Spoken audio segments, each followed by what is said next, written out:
कालच राज्याचे तरुण तडफदार उपमुख्यमंत्री आदरणीय अजितदादा पवार साहेब व राष्ट्रवादी पक्षाचे प्रांताध्यक्ष खासदार सुनील तटकरे साहेब यांनी देवगिरी बंगला येथे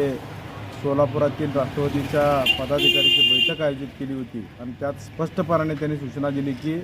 महायुतीच्या उमेदवाराचं आपण सर्वांनी एकत्रितपणानं काम करायचं आहे। परंतु आम्हा सोलापूरच्या पदाधिकाऱ्यांची अशी स्पष्ट भूमिका आहे की बारामती मतदारसंघामध्ये जोपर्यंत महायुतीचे सहभागी जे सदस्य आहेत, माजी मंत्री हर्षवर्धन पाटील आणि त्याच पद्धतीनं शिवसेनेचे विजय शिवतारे यांनी जी विरोधाची भूमिका बारामती मतदारसंघामध्ये घेतलेली आहे,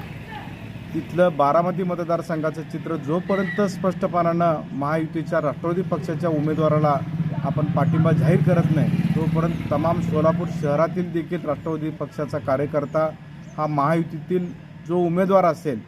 त्या उमेदवाराचं काम आम्ही देखील करणार नाही।